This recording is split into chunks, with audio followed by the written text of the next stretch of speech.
Welcome back. Want to make a podcast? Spotify's got a platform that lets you make one super easily, then distribute it everywhere and earn even more money. All in one place, and it's for free. It's called Spotify for Podcasters, and here's how it works.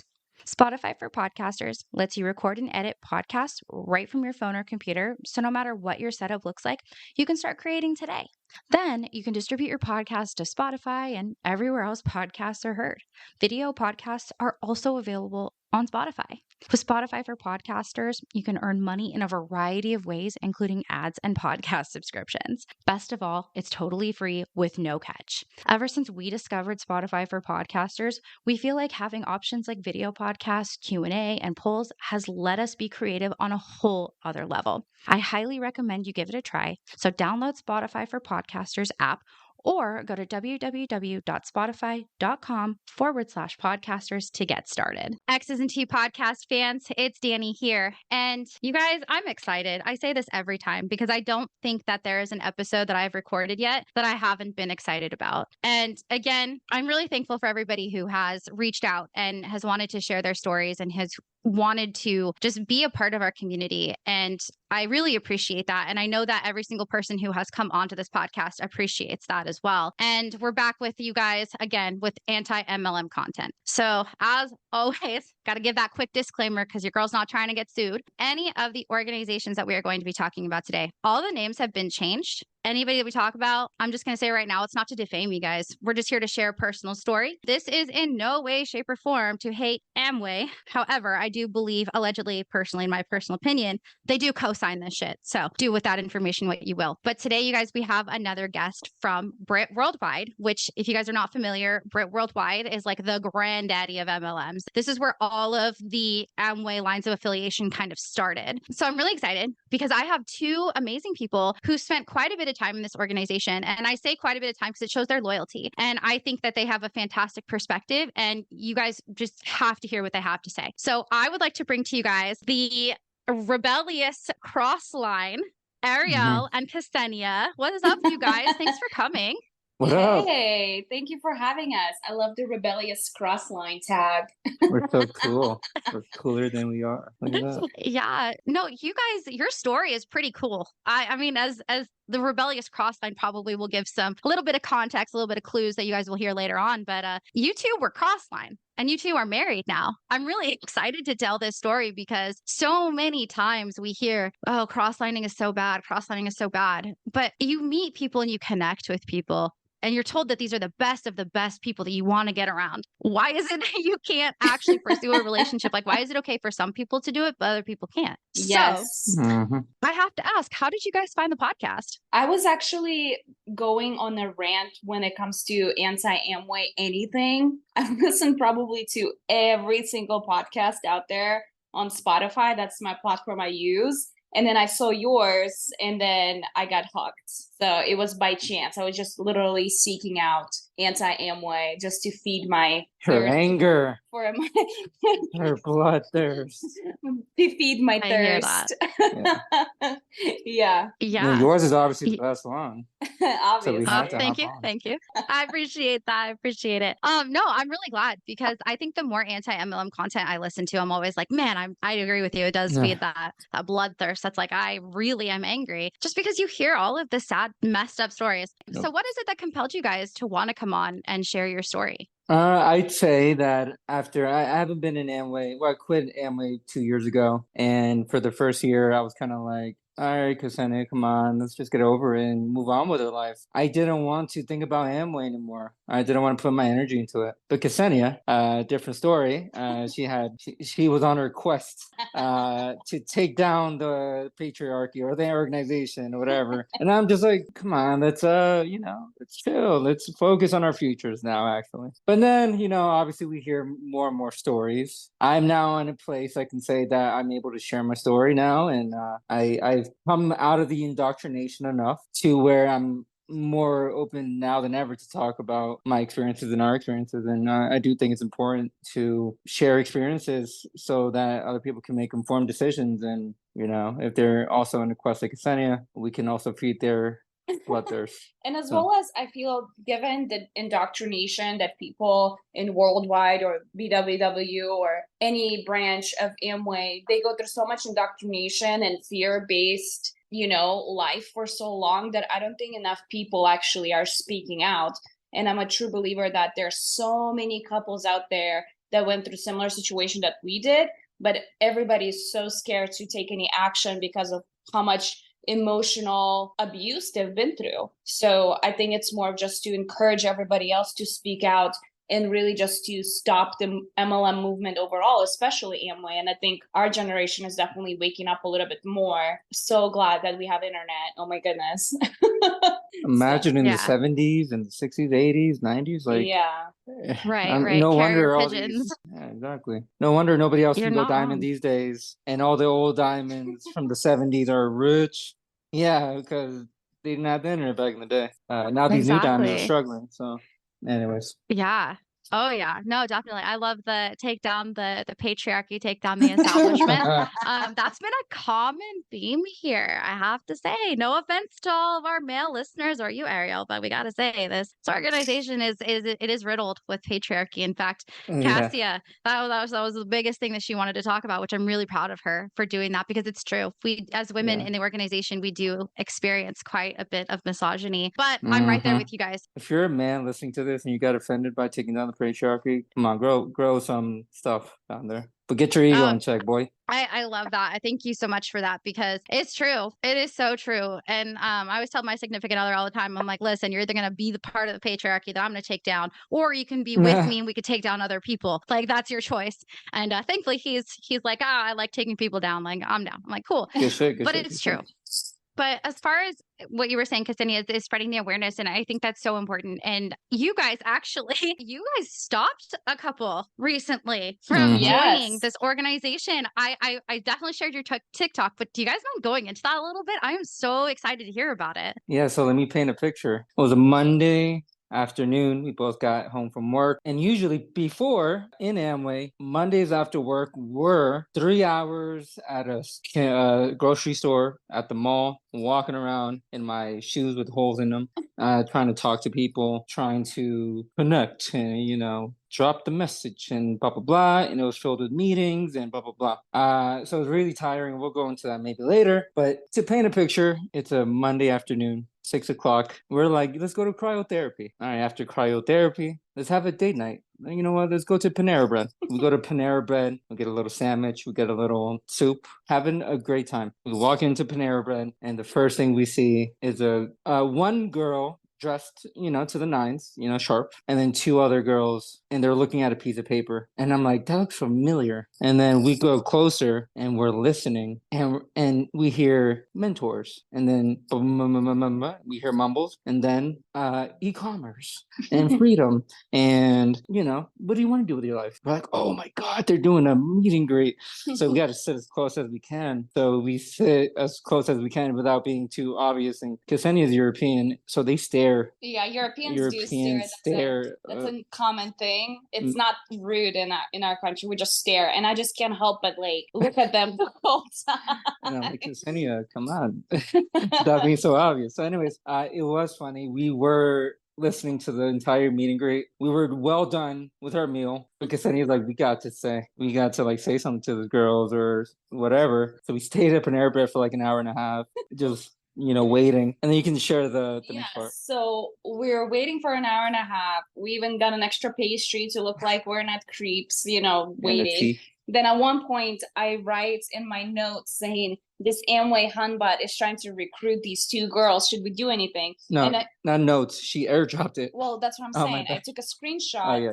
And I sent it in the airdrop. To everybody there. To everybody that could see it. I don't know if anybody saw it, but that was hilarious. So I'm staring them down, and they're finishing up. And actually, funny enough, the Amway chick is trying to walk them to their car. And then, so they're walking out together, and I'm like, hey, girls. And they didn't hear me. And then the guy pointed at me. He's like, hey, she's trying to talk to you. So they came up to me, and the Amway chick is walking with them back. And I started talking to them in front of her. I was like, hey, do not do this. This is a pyramid scheme. And the chick already left. She's like, oh man, they just ruined my meet and greet. So she walked away defeated. And we were talking to them, like, hey, was this about Amway? And they're like, yes. I'm like, do not do this. We've lost so much money. They're going to take over your life. They're going to take over your finances. You're going to make the biggest mistake of your life. Just save the money. Do not do this. And the other girl's like, yeah, my boyfriend was actually in Amway and it felt really weird. And the girl actually asked her friend to come with her to that meeting because she didn't feel comfortable being by herself being in by that herself meeting. with a So stranger. she brought her friend, Yeah. and that stranger or the IBO felt really good that she's like, oh yeah, you're bringing a friend to meet and greets. I can post it on my group chat. Yeah, I'm sure she felt great. And we asked, where did you meet? Oh, we met at Kroger, which is a grocery store in our area. But we met at Kroger. So, you know, I wanted my friend to come join us. I thought that was the funniest thing because she didn't feel comfortable. Yeah. I mean, big disclaimer, if somebody comes up to you at the grocery store and asks you to meet after, just don't do it. You either going to get trafficked or you're going to get sucked into Amway. There's no in between, honestly. Yeah. I mean, tell me if I'm wrong, but and Ksenija says the term predatory. Like, it is predatory. Like, there's so many trafficking instances, stories that we've heard about that are scary and are just like that. So, you know, hey, don't trust everybody. Don't trust anybody. Even women, even like young girls, they're doing shady shit out here. So yeah, definitely. I love this story. I am so glad that you guys did kind of, you know, take initiative and stay. I mean, one, staring at them, that's hilarious. Because honestly, like, I would have done the same thing, and I would have felt bad. I'd be like I know what y'all are doing. and I'm so glad that she took a friend with her too. Like you said though, like, oh, she's probably feeling, oh, I have these two people. Like, oh, that's two people I could take through a process. Like no, this person was terrified because you were very, like you said, predatory. And it is scary. It's scary when you have somebody who, you know, offers you something and it sounds fantastic. Oh, you know, actually I have some friends who have taught me so much and they've helped me, you know, make more money, be less, you know, have less debt or whatever. It's like, yeah, dope. That sounds great. But in reality, what is actually going on? And our previous guest, Bree, they found her on LinkedIn during COVID. Somebody told her that like presented themselves as if they had been in the entertainment industry, which is what she wants to do. And and like I had a phone call with her. And when they finally talked to her, it was like, oh, but you could use this to fund getting into the entertainment business. Oh my God. So when I think of stuff like that, you know, it was really cool that you guys were there to kind of step in, and that's awesome. So when it comes to Britt World Wide and Amway, how did you guys get sucked in kind of like the rest of us did? Yeah, so I can go ahead and start. So to give you a little bit of context, so I came to the United States in 2012. I was adopted by a Southern family, very, very religious Christian, and they were actually going to kind of a culty church. So I was very used to this kind of environment of where they tell you what to do and you just listen and don't ask questions, unfortunately. So I was in that environment for 4 years before I even got sucked into Amway. And then in college, when I started college, I was planning on becoming a lawyer, but I started up with a business degree. I was thinking to do like some law practice, something to do with business, because that's something always interested me. So I started school and it's 2016. So it's 4 years later. So I still have my heavy, thick Russian accent. So very international, if you will. And they actually prey on international students. It's a very common practice. And then this guy stopped me at first. So he actually approached me twice. At first, he stopped me in September. And at that point, to paint you my picture, I was a full-time student. I was a manager at Chick-fil-A. I was working for a law firm that my dad works for. I mean, my schedule is packed, you know, I'm doing everything part-time, but school was full-time for me. So I am always on the go. And when he approached me, he said, hey, we're actually doing a business related get together with a bunch of students here on campus. So I am thinking of, you know, it's just upcoming entrepreneurs just hanging out, you know, picking at each other's brain, etc. And I said, well, honestly, I do not have the time. I am, you know, super booked. I can't join you. So after a while, I've noticed the same guy, he is all over the school. Like, that's my upline, and we'll call him David. So David is all over school, and I can see a bunch of people follow him too. And I'm like, what's going on with this guy? What kind of business group are they doing? And then February came along. I was doing my schoolwork actually at the coffee shop, and he approached me again, but he didn't remember me, but I remembered him. And I had a massive, massive purse, huge purse. I never believed in backpacks. I thought, I was that kind of girl. You know what I mean? I'd rather be uncomfortable than, Oh yeah. It's gotta not look cool. all It's gotta dressed look up. best. Yeah, exactly. so it's a very European thing too. I still do that, by the way. Things haven't changed. So David approached me and he said, "That's a massive purse. Where did you get it? I want to get it for my girlfriend." And we started He chatting. didn't have a girlfriend. Well, I'll get to that. He actually didn't have a girlfriend, so he lied. So we started chatting about that purse. Then he said, "What do you do?" And I gave him my spiel that I'm, full-time this, full-time that. And he was like, "Well, how are you gonna quit the rat race?" And I've said it before. I didn't think it was a race. I'm just living a life, studying, learning. I'm having a great time. Yes, I'm busy, but I didn't think there was a race. But he started talking to me about, you don't want to spend your life for money. You don't want to be chasing money. Irony right there. So yeah. you don't want to be chasing money. And I was like, you know what? I'll give him a shot. I already knew that he wanted to talk to me about that business meeting, whatever they were doing. I was like, well, why don't I give you my number and we'll go from there. After a couple of days, he calls me up. We set up a meeting. And back then we didn't do the process. They would just show you the plan and you sign up on the spot. I don't know if that's what you went through back in 2016. Yeah, we actually adopted the process in 2018. So it was 2 years later. And then, quote unquote, real quick. Go ahead. Sorry, go ahead. I just want to say 2018, but then, quote unquote, we didn't get really good until at the process till like 2 years later. So like 2020 really is when it so we really actually shot up. adapted it from your affiliation. We've heard that it really That's works, right. and people stay in longer. You sign up less people. But yeah, so he showed me the plan, and I asked him, I was like, "Well, how much money are you making?" And he's like, "Well, if I don't do anything for the rest of my life, I'll make $200 a month for the rest of my life." And he had only 3 legs by then, and like 5 people together, including him. So I'm like, okay, so he gets $40 per person. I'm like doing my math in my brain. Okay, so $40 per person a month. Okay, I mean, that's fine. And then he said, "Well, it's not even how much I'm making now, it's how much I will be making, And I was like, well, it sounds kind of shady. So I was like, no, thanks. And he said, "Well, can I walk you to your car?" And just to give you some context, during this whole time, he's flirting with me. So, and he was kind of good looking. Now I'm looking at him like, ugh, gross. But back then I was single. And I was like, okay, yeah, so we're flirting already. So I'm thinking he's gonna ask me on a date or something. And then at my car, and I know that's so dumb, like that was so long ago. So don't judge me, listeners, please, for letting a guy walk me to my car. I've gotten a lot of hate for that before, but what was I saying? So he walks me to my car and then he's like, "Listen, you gotta sign up. What if you're gonna have regrets? Why don't you live being like, oh well, versus what if?" And I just got my tax returns. I had $1,500 altogether in my bank account. I was like, F it, just sign me up. At my car, like as I'm like getting into my car, and I give him my card, he signs me up, gives me a couple of samples, and then tells me we'll have another meeting on Friday with the team, which we had like a product and system education meeting. They would go every Friday. I don't know if you guys had those or not. We did not. Okay, not while I was in. What was it called? PACE, Product and System Education Meeting. Yes.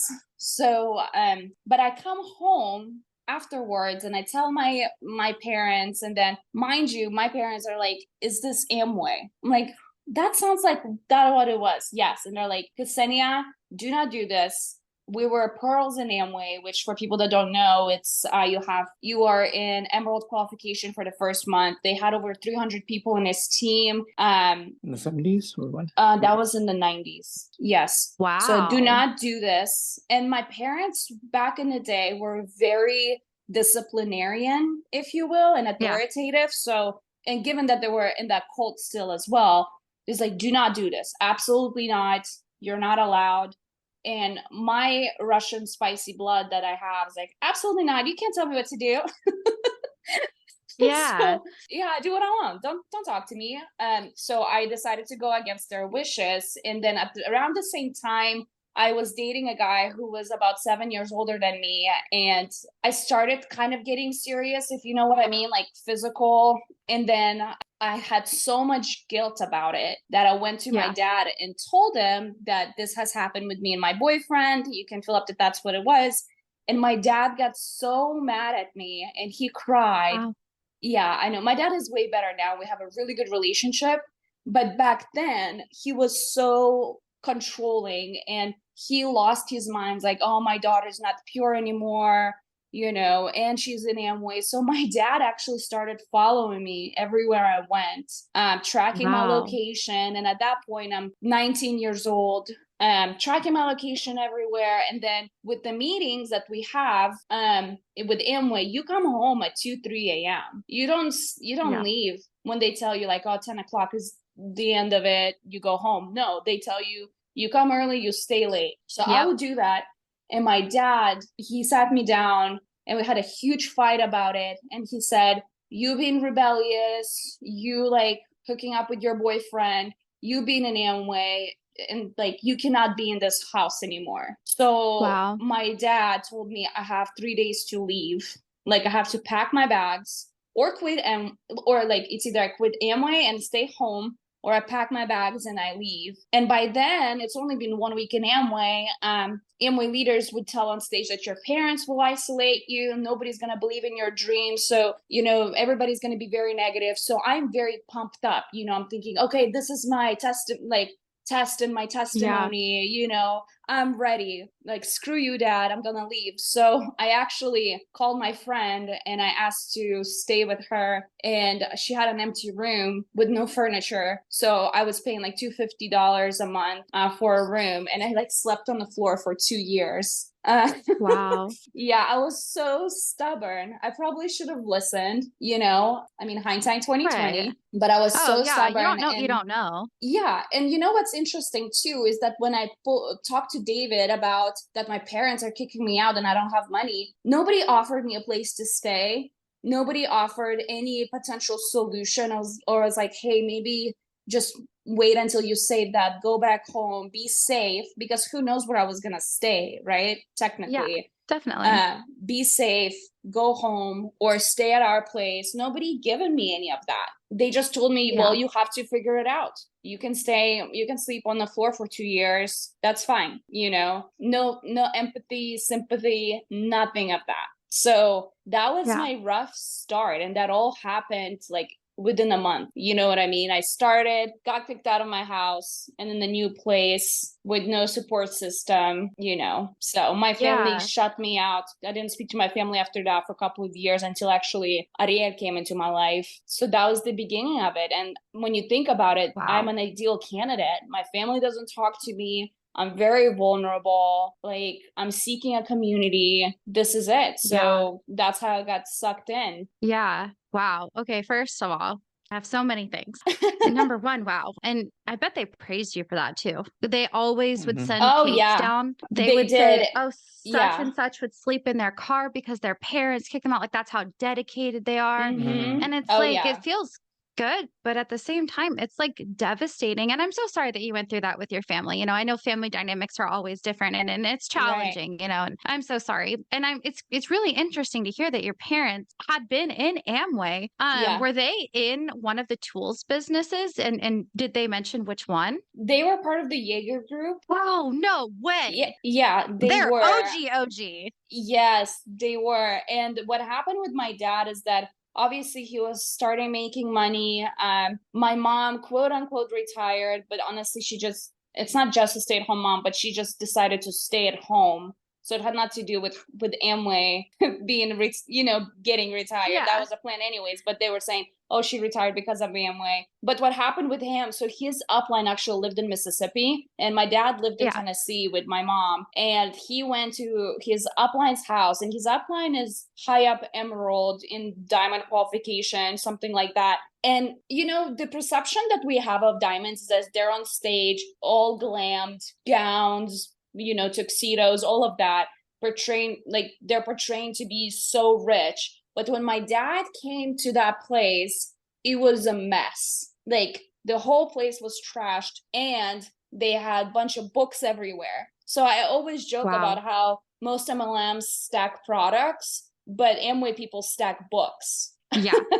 You know what I Totally mean? true. So Yeah. that's when my dad was like, okay, something is not adding up. And that's eventually they quit because they just noticed how messy it was. And my dad did tell me before, like, Ksenia, they getting paid for you to buy these books. They're getting paid for you to go to these functions, because within my first month I already had a first function to go to, and my dad was like, you cannot go because they're gonna get paid from all of this, you're gonna listen to this later, you're gonna spend so much money. So he knew already what was happening behind closed doors, if you will, and he was trying to warn me, but I Yeah. was like, no, we have to rent the facility, we're buying books so we're more motivated, it's part of the plan, it's part of my growth.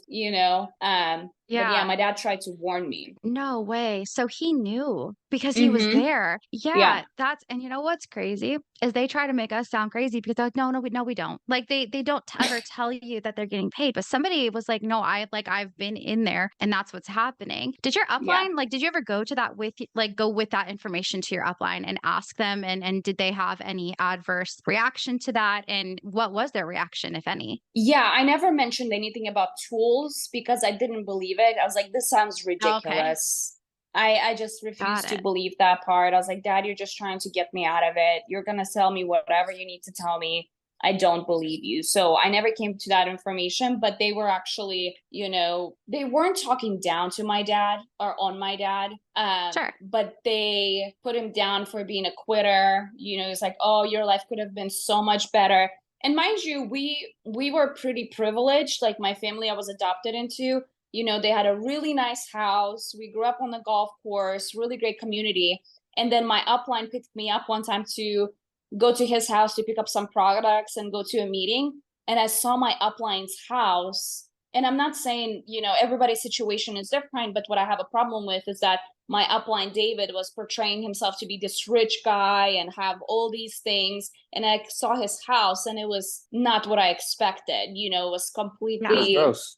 Gross. I don't want to put people down, but it was, I mean, Nobody in knows. simple terms, it was really gross. Like I've it been was there. dirty inside, it was smelly. As I said, there's books everywhere. What? And That's I insane. remember thinking that, like, going from my house, and I don't want to come off as a privileged person, but it's just to put Oh, in sure. perspective what kind of picture they're painting, is that I'm coming from a home, with all of the stuff, and then I come to my upline's house who's telling me that I'm going to be rich with him, and then I see all of that. And my thing is, you can live wherever you want to live as long as you keep it nice and neat, but Yeah, of I don't care course. which place you live in. People's circumstances are different, but the fact that you didn't have, your place was a total mess and there's no kids, it's just smelly. It was so terrible. I'm like, wow. And that was my first red Yeah. flag. I'm like, what am I doing? Like, what is going on? Yeah. Well, I mean, and that's a good point because my dad would always say that too. Because when I first met my upline, a similar situation, they always portray themselves like they're these wealthy people, but they're living below their means. And all reality is they just can't afford these things. Like my Yeah. dad would always say, why is my house nicer than theirs? Why is that? Mm-hmm. If I'm so bad, because I've been, my dad's been in his job pretty much my entire life. So almost 30 years he's Yeah. been in his job. He's like, if I have a nicer house, a nicer car, and a better lifestyle and wholesome, why am I so bad? And he would always ask me that. And I'm like, well, it's because Yeah. they're gonna be wealthy. They're gonna teach me X, Y, and Z, which I'm totally right there with you. Like you do end up, kind of developing that mindset later. But I think it's fair that you're like, I grew up in a situation where, like you said, you did have that privilege and you acknowledge that. But it's also okay to be like, my parents are doing pretty good and you're Mm-hmm. not, but you're selling me a dream.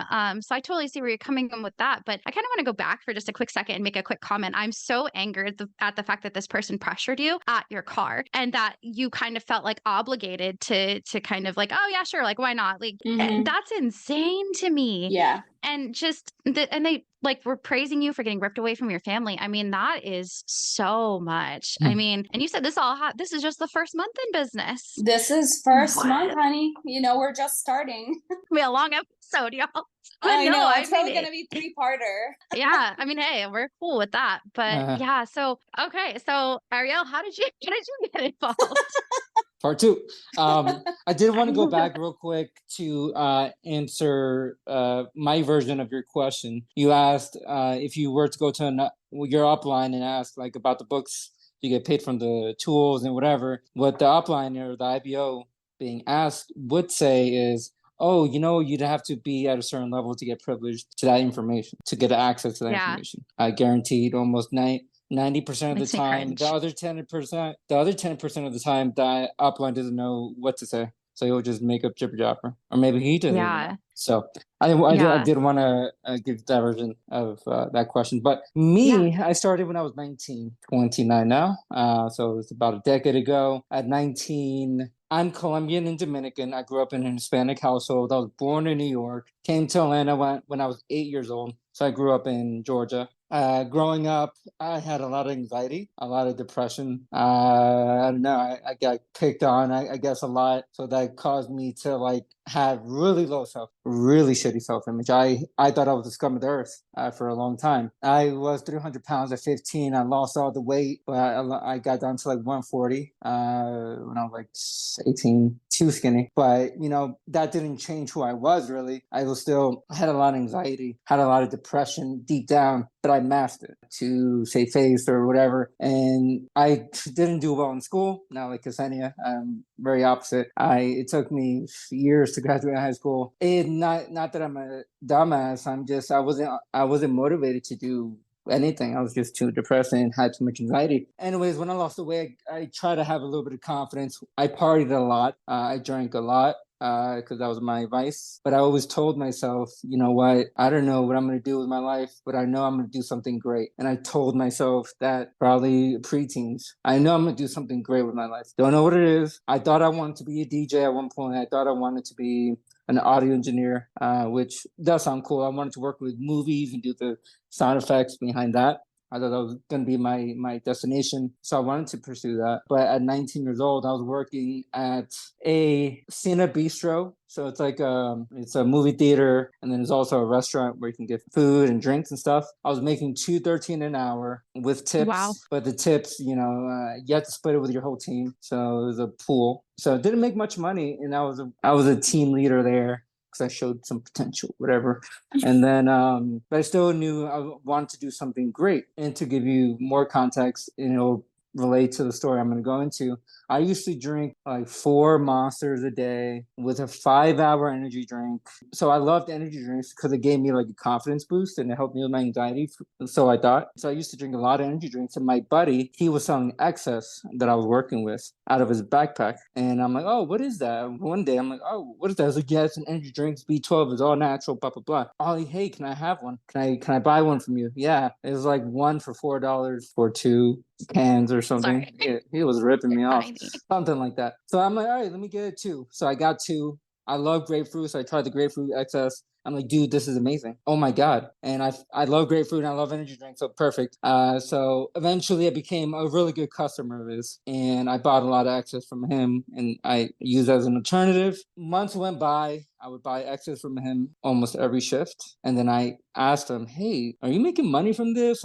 How do I get involved? Because I want to do something else. And what are you doing? And he said, I'll call you. So he didn't know what the heck to say. I found out that those months that I was buying excess, he was recruiting all of our other coworkers to set for me. So I'm like, dude, are you kidding me? Am I not sharp enough? Anyways, so he brought his upline in. The next shift I worked, we could bring friends and family to the moves for free. So, everybody took advantage of that in the upline. So the next day, the uplines came to watch a movie. The person that I bought excess from introduced me to his upline. Hey, this is Michael. And Michael took it from there. Oh, and he just gave me such positivity, right? He learned about me. He wanted to learn more. He wanted to learn, about who I am. All that good stuff, and it made me feel special. And I was interested in Amway, or I was interested in whatever opportunity they had. They invited me to a board plan, which was at a guy's basement, maybe the town over. So I went to this board plan. I pull up, and I wait, and then Michael pulls up, my mentor at the time. He pulls up as well, and then we walk in together. I walk into this basement, and to paint you a picture, it's as if Colombia threw up all over this basement. And I felt at home because I'm Colombian. Yeah. There was Colombian stuff everywhere. It was mini Colombia. So I'm like, oh, this is so cool. And there's a Colombian, and they're positive, and they have opportunity. wow, this is cool. So there was like other guests there too. They started the presentation, and I said after the presentation, I'm like, oh, yep, I'm ready to start. What do we need to do? And they're like, whoa, Yeah. really? Are you sure? Okay. And then I didn't have the money at the time, so I said, all right, it's $185. Don't have that, but give me like till the end of the week, or until the next time I get paid. Wow. Michael gets my number and he texted me, hey, are you ready to sign up? I'm like, yeah. Like, all right, cool, I'll come to your job. So he comes to my job. I step away from a little bit, and we meet in the back alley, this establishment I was working at. And That's funny. Back alley, like a drug deal. Yeah, so Yeah. I give him the funds, and then he takes my picture, posts me on his group chat, and that's how I started. I still had no money in my bank account, and Yeah. we did a weird exchange in the back alley. But I was motivated to do whatever it took. I was in it since day one. I like these people because they seemed genuine. So that's kind of where I was and how I got started. Yeah. You met this guy in the back alley, which is really interesting because you're right. It sounds like a drug deal, which is so funny because that's how I got my 2 cats. I met this lady in the back alley and I got 2 cats from her. So I can totally understand how a back alley might be the place. But it's really interesting that this person, like you said, he was selling to you, but then he wasn't prospecting you at first, and that you were kind of almost offended by that. I wonder if that was a strategy that he'd had to kind of keep you interested enough. And when he finally did approach you and you came in and you found out it was Amway, had you heard of Amway at all before that? Me, no. I think I felt like I recognized the logo, but I really had no idea what it was. I'm like, oh yeah, Amway products, BWW system. You need a system? Yeah. Well, that makes sense. All right. Yeah. So that was So, and then did you know right away that this was going to be like Britt Worldwide? Like, and when did you guys learn about Britt Worldwide? Like that you were in this organization and Amway was like a separate entity? Well, when we would show the plan, and let me give you an example of what a plan looked like, because it seems like you're not familiar. I would go to a Starbucks, see somebody, start a conversation. Hey, what do you want to do for the future, or whatever questions we ask, and then I would sit down and be like, hey, this is let me show you something. So we do like a napkin plan as well. I was really good at that at one point. So we did a napkin plan. We just draw out like Amway. This is the supplier. This is the system. Amway and BWW. So in the plan we would discuss both Amway and BWW and discuss them being separate entities. So we knew right away at that point, because I guess BWW didn't have as much flack at that point. So we said it right away for a long time in the first plan. Yeah. Wow. Yeah. And what's funny is when I was in, we would hear about the napkin plan as if that was like ancient history. As if like, oh yeah, back in the day, we would, sit down people and we draw it on a napkin because we'd be somewhere, and that's if it would just be on the spot, and it would be like, hey, let me show you, like you said, let me show you something cool. And like, it was always kind of like, oh, that's what they would present as if that's what our ancestors did, if you will. But I've never seen that. I've never been, the only time that I had actually seen a plan actually like drawn out for the first time was on a whiteboard, and it was the club owner. The club owner was the very first speaker that I had seen. That was when they were rubies. It's really interesting to hear how it's not to be derogatory, but it sounds like Britt Worldwide is so much further behind Worldwide. Yeah. But it's interesting because Britt Worldwide came first, right? Like, isn't that, as far as history goes, how it went, right? But they're so far behind. And so in your very beginning of this, you're excited, you're motivated. What was the expectations that were kind of put upon you guys? Was there like a PV amount that you guys were expected to have? Napkin plans, I guess, that you were supposed to show, stuff like that? Yes. So right away, there was expectations put on us that you have to do at least 150 PV personal. So that's about $500 worth of products. You have to subscribe to all of the education systems, which at first was $75 and then eventually grew up to $200 a month. And then you have to buy books and CDs, pretty much at least one book a month. You have to do that. And You have to show 5 plans a week and have at least 1 contact a day. So right away, they gave us all the expectations of becoming quote unquote a leader in the organization. And both Ariel and I took it very, very seriously. So we did all of that right away. And was there any question, I guess, when they were like, you have to buy this for yourself? This is your personal use, $150 of personal use? Or was it, because with us, it was very like, oh, you're not going to Target anymore. You're shopping at your own store. Like, how was it presented to you guys? And was there any kind of question as to why do I have to buy this? I didn't have any questions. I was all in. Right. So I wanted to be all in, quote unquote, and be represented as a leader. So I had no questions, exactly like you said, or what they said to us is you're getting the stuff anyways. But not really. I mean, I was 19. You're not buying $500 worth of products every month. You know, I'm buying extra shit. Like I'm getting into multivitamins now, which is good in hindsight. Multivitamin is good. But I had to like figure out different stuff to buy to meet my amount. And when you don't have money, you have to get creative. And I lived off of food bars and excess for a long time because didn't have the money to go out to eat. So you'd have to be creative on how to survive. And they preach that, food bars and excess, that's all you need. Perfect water and multivitamin. Take that and you're good to go. And to paint a kind of a picture too, you are rewarded with a lot of love bombing and attention from your upline when you do everything right. So for someone like Ariel and I, we both are people that haven't received much love as kids. We're struggling with our mental health. And I came from a broken home originally because, I was adopted. So there was a lot of history behind that. So we both were seeking that appreciation and that love from people. So when you're in a system, when that is glorified, you kind of do everything you need to do to get that bit of attention, that bit of encouragement, and you're doing the right thing, you're doing amazing. And Ariel and I, to be honest, did anything to get their attention, and we did anything to be in their circle.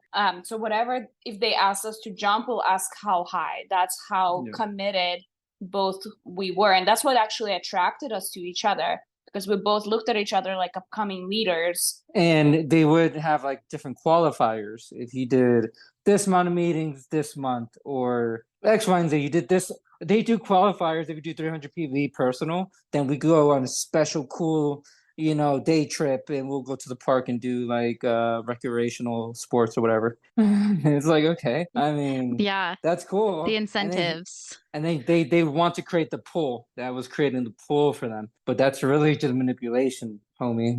That's like you're just trying to get something from me and you're making it, as a qualifier because you're trying to hit whatever goal. And then we'd like post it. We'd post on our group chat, hey, join us. Where you at?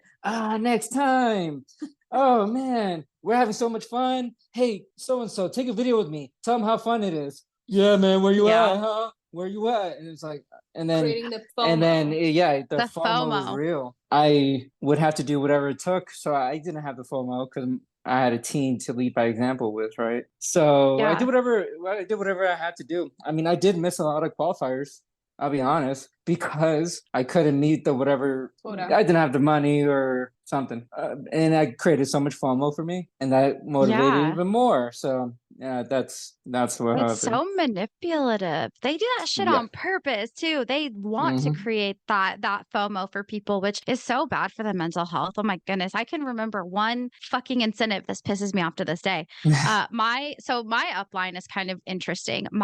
Who would become my platinums, I call them John and Barbara. They were sponsored by their son. So their son was talking at this incentive that we had. And he's like, I'm going to give you guys a talk. Because normally we were allowed to record everything. They would encourage us to record everything. And he's like, y'all do not record this because I don't want other people who were not here to hear this talk. But then he would get somebody else to record a bit of him, like someone of his downline or something, to record just bits and pieces. And he's like, you guys need to tell everybody you guys had the best time here. Share all the photos that you can, like make them wish they were here. And it was really frustrating to look back at that because all of it was PV based. And back then we were buying all of our PV. So somebody could not spend 300 PV. That's like $1,000 plus a month. There's some people cannot do that in addition to their rent. If they have kids, childcare, and a function, God forbid there's a function that month, like all of these different things. And It is, but the love bombing is real. And you're so right. Like you get that validation from them. And especially in the very, very, very beginning,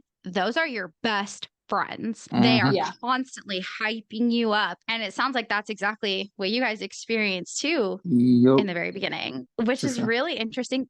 This is just the beginning. My mind is just like so blown. So, you guys, it sounds like we're actually gonna have to get a part two because we haven't even gotten to the juiciest part. Because remember, these are Rebellious, Crossline. They were in two separate organizations, you guys, which means we have to obviously get that story. So, at this time, what I think would be cool is let's go ahead and we're going to wrap it up here, you guys. I'm so sorry. I know, cliffhanger. But for anybody who wants to be able to support you guys as a community, how can people help spread your message? How can people help support you guys in the community? By helping the community itself. I mean, share your message and be heard. Don't, what is that saying? I'm not an IBL anymore. I don't have quotes coming out of my ass anymore. So I forgot all the quotes. But don't be silent and share your story. If you feel like something's wrong, it might be. So I used to think, because I've had a bad feeling the whole time, really deep down in my stomach, that this is the wrong opportunity for me and this is not the right thing. But I always thought it was the devil, like trying to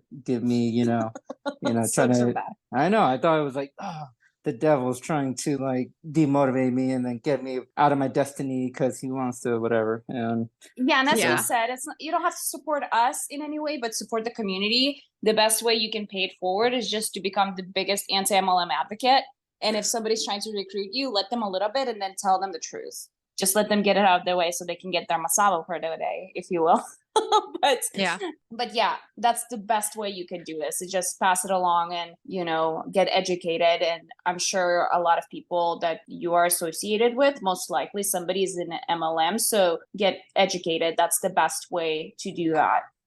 To support us. Yeah, no, definitely. I think that is a fantastic point. And I just want to thank you guys so much for coming on and being vulnerable and sharing your story because it's incredible. And I think it's really going to make a difference. If you guys are out there listening and you have a story you want to share, it doesn't have to be MLM related. You can share as much or as little as you want. And you can even just come and talk to me if you want to. I don't mind. But that's the biggest dream that I had for this podcast is for people to be able to have a platform to speak, especially anybody who was in an MLM and was basically taught your voice doesn't matter until you're brainwashed enough to be able to speak on whatever they personally want you to say. So you guys can follow me. My handles have changed just a little bit. You guys can follow me on TikTok and Instagram, both at xsnt.podcast. We're slowly getting the YouTube channel up there and just share the podcast. And like you guys said, these guys, the best way that you could support is just to spread the message. So if you guys see somebody out there, you got to follow by example. You guys, these people really, they helped people. They helped two people not get in the business. So if you see something sketchy, say something. So, all right. Well, thank you guys so much. And we will catch you guys in the next episode. Awesome. Yeah, Thank you. Thank you.